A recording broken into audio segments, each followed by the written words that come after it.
Welcome to Strategic Spark. Today, we're going to be tackling, a topic that's on every leader's mind as we, go into the new year, Yeah. and that is setting goals for 2025 and how to set goals that actually get results. Right. We're going to be unpacking Quanta's 2025 guide on leadership goal setting, and I really want to emphasize that this is about way more than, just checking boxes and, making lists. It's really about turning those big aspirations that we all have into tangible wins. Yeah. The landscape is changing so rapidly, we can't afford to be stuck using those old, outdated methods. Right. This guide is really, I think, like a GPS for navigating the future of leadership. I love that analogy. Yeah. Like it's really finding those effective path to success. Hmm. So I think, before we even dive into the how, the tactics, let's understand the why. Yeah. Like, why does goal setting even matter in this crazy, fast-paced world that we're all living in? It's a great question, and Quantive's guide really nails it with this quote. And I'm just going to read it here. Annual goals are the connective tissue between your company's aspirations and actual results. So just think about that for a second. Goals aren't just wishful thinking. Right? They're that bridge that connects your vision to reality. Yeah, it's like a blueprint for success. Right. But it's got to be the right blueprint, right? Absolutely. And that's where strategic goal setting comes in. It helps you translate those big, ambitious goals into actionable steps. It helps create alignment across your team so everybody's rowing in the same direction, Okay. keeps you laser focused on those long-term objectives. And perhaps most importantly, it provides that framework for measuring progress so you can see if you're actually moving towards those goals. Okay, now, I've heard this before, though, that, annual goals, you set them in stone at the beginning of the year, and that's it. You're married to them. Yeah. How does Quantive address that? They actually debunk that myth right away. The guide specifically states, and I'm quoting here, annual goals don't have to stay rigidly in place for the full year. In many cases, change is inevitable and even required. So it's not about being inflexible, it's about adapting and iterating as you go. Exactly. The modern approach is about staying agile. And that means quarterly check-ins, being open to adjusting your goals based on, real-world feedback and the data that you're seeing. Now, this is where I think it gets really interesting. Quantive has actually developed this platform called Strategy AI that's designed to help with this. Can you tell us a little bit more about how it works? Sure, Strategy AI is like having a co-pilot for your strategic journey. It helps you align your goals with your overall strategy. It tracks your progress automatically and even provides real-time insights to help you make those data-driven decisions along the way. That sounds incredible. I'm definitely going to have to check it out. Yeah. And for anyone listening who's intrigued and wants to learn more, you can visit quantive.com to explore Strategy AI further. So, getting back to the guide itself, Quantive outlines this 8-step framework for effective leadership goal setting. Yeah. And step 1, and this might seem kind of obvious, but it's crucial, is to start with your strategy. Yeah. It's about grounding your goals in a solid strategic foundation. Right. Your goals shouldn't exist in isolation. They Yeah. need to be directly aligned with your overall strategic plan for the year. It's like creating that roadmap to success. Exactly. Okay, so we've got the strategic foundation in place. What's next? Step 2 is where we get specific. It's time to define those annual goals. And there are a few different frameworks that you can use here, each with their own, strengths and weaknesses. I bet you're going to tell me there's no one-size-fits-all solution, They're right? catching on. But that's the beauty of it. You have options. So for example, there are OKRs, objectives, and key results, which are fantastic for flexibility, especially in fast-paced environments where things are constantly evolving. Then there are SMART goals. Ah, yes, the classic SMART goals. Exactly. Specific, measurable, achievable, relevant, and time-bound. They provide clarity and focus. Then we have MBO's management by objectives. This is more of a top-down approach, useful for cascading goals throughout an organization. And for those visionary leaders, there are BHAs. BHAGs, what are those? Big, hairy, audacious goals. Wow. Yeah, it's about setting your sights on something truly ambitious, something that stretches you beyond your comfort zone. I like that. That's a great point. It's not just about you making incremental progress, but it's about aiming for something that really excites and inspires you. Exactly. But the key takeaway here is that the choice of framework really depends on your context. Right. It's about finding what works best for your organization, your team, your specific goals. Okay, let's say, for example, I'm leading a team in a startup environment, and we're trying to scale really quickly. Which framework would you recommend? In that scenario, OKRs would likely be your best bet. Yeah. They offer that flexibility you need to adapt to rapid changes and keep your team aligned with your, evolving priorities. Makes sense. So step 1, we lay our strategic foundation. Step 2, we define our goals using a framework that fits our context. What's next? Step 3 is all about measurement. We've got to make sure we're tracking the right things so we can actually see if we're making progress toward our goals. Yeah, because what good is a goal if you don't know if you're hitting it? Right. And just like with goal-setting frameworks, there are several different measurement frameworks you can choose from. Okay, give me some examples. There are KPIs, key performance indicators. These are super useful for tracking quantitative data over time. So things like website traffic, sales, conversions, that kind of thing. Exactly. Then there's EOS, the Entrepreneurial Operating System.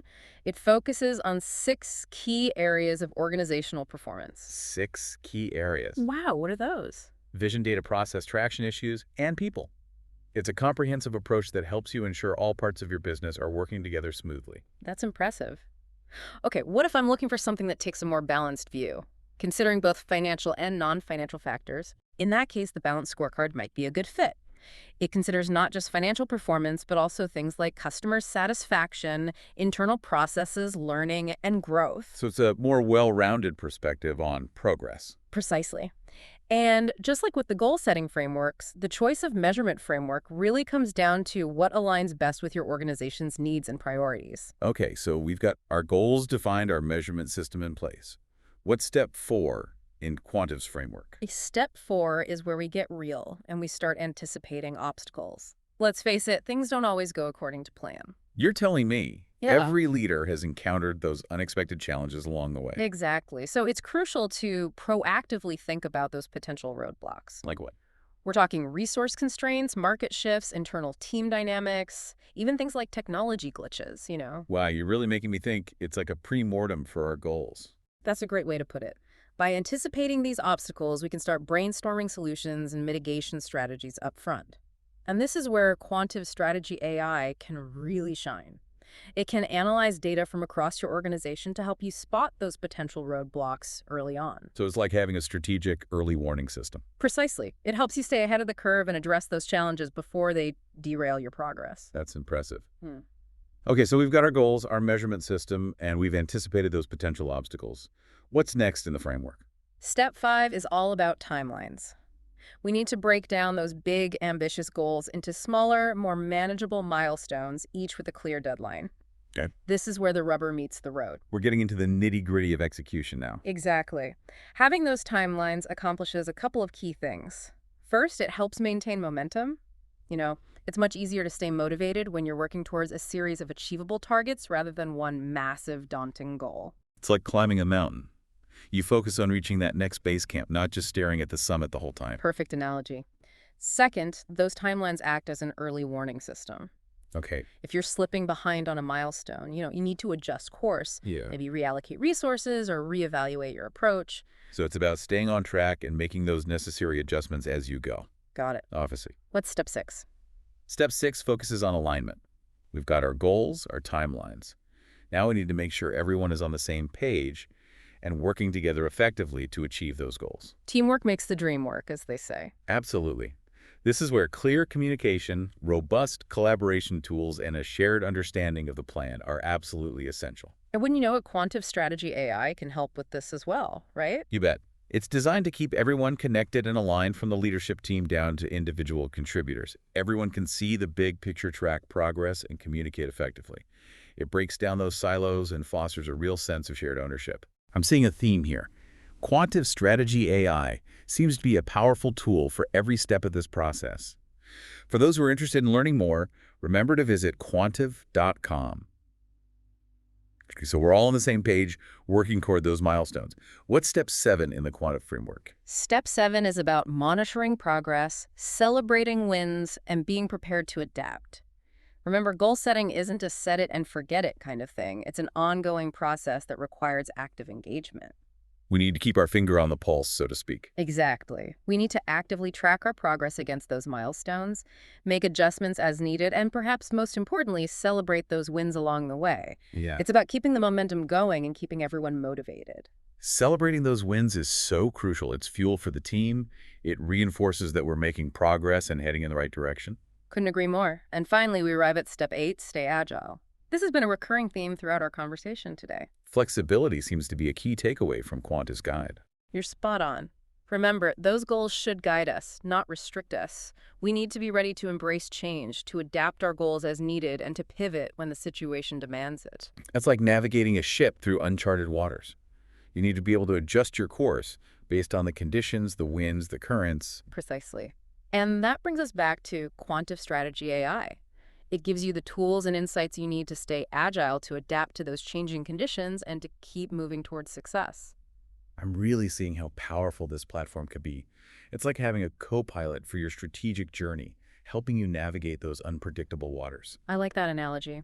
And you know what's even better? You can actually try Quantitative Strategy AI for free. Huh. Just visit quantitative.com to learn more and see how it can transform your approach to goal setting. I'm definitely going to check that out. Now, before we wrap up, I want to touch on one more thing that was mentioned in the guide, quarterly goals.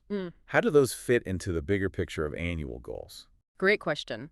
Think of quarterly goals as stepping stones to achieving those bigger annual goals. They break down those larger goals into smaller, more manageable chunks and allow you to course correct more frequently, ensuring you stay on track toward your ultimate destination. So it's like having mini goal-setting cycles within the larger annual cycle. Yeah, got it. It keeps you focused, helps you maintain momentum, and allows you to adapt more quickly to changing circumstances. It's all about that flexibility and adaptability that we've been talking about. I love that. It's a smart approach to navigating today's dynamic business environment. Well, this has been an incredibly insightful deep dive into the world of leadership goal setting. Is there anything else you want to add before we wrap things up? Just this goal setting is not about perfection. It's about progress. It's about setting a direction, making a plan, and then taking action. And remember, you don't have to do it alone. Tools like Quantitative Strategy AI can help you every step of the way. I couldn't agree more. It's all about, taking that first step and then keeping that momentum going. And what's interesting about this whole conversation? It's making me realize the goal setting isn't just for companies or teams. Right. It's something that we can all apply to our own lives as well. You're absolutely right. Whether you're aiming for a promotion, starting a side hustle, even just trying to improve your fitness, Yeah. these principles, these frameworks can be incredibly powerful for achieving those personal goals too. That's such a good point. It's about empowering everyone to reach their full potential, no matter what those aspirations may be. Exactly. And, thinking about everything we've talked about today, about this shift toward, more agile and data-driven goal setting, it really makes me wonder what the future holds. Oh, I like where you're going with this. Yeah. What do you think the future of leadership goal setting looks like? Well, I think we're going to see even more emphasis on real-time data and insights. AI and machine learning are going to play an even bigger role in helping us, track progress, identify those potential obstacles, and make those course corrections in a more dynamic way. It's like having a strategic co-pilot that's constantly learning and adapting alongside you. Exactly. And I think we're also going to see a greater focus on collaboration and transparency. Goal setting won't be, just a top-down process anymore. It will be a more inclusive and iterative process involving everyone from leadership to the front lines. I love that vision. Yeah. It's about breaking down those silos, fostering a culture of shared ownership, and empowering everyone to contribute their ideas and perspectives. Precisely. And I think that's ultimately what's going to drive success in the future. It's not just about setting goals. It's about creating an environment where everyone feels empowered to achieve those goals together. Well said. This has been such an inspiring conversation. I feel so energized and ready to, tackle my own goals with a fresh perspective. Me too. And remember, if you're looking for a tool to help you implement everything we've talked about today, be sure to check out Quantitative Strategy AI at quantitative.com. Yes. Don't forget to visit quantitative.com to explore Strategy AI. It's a game changer for anyone who wants to turn those big aspirations into tangible results. Absolutely. Thank you for listening to Strategic Spark.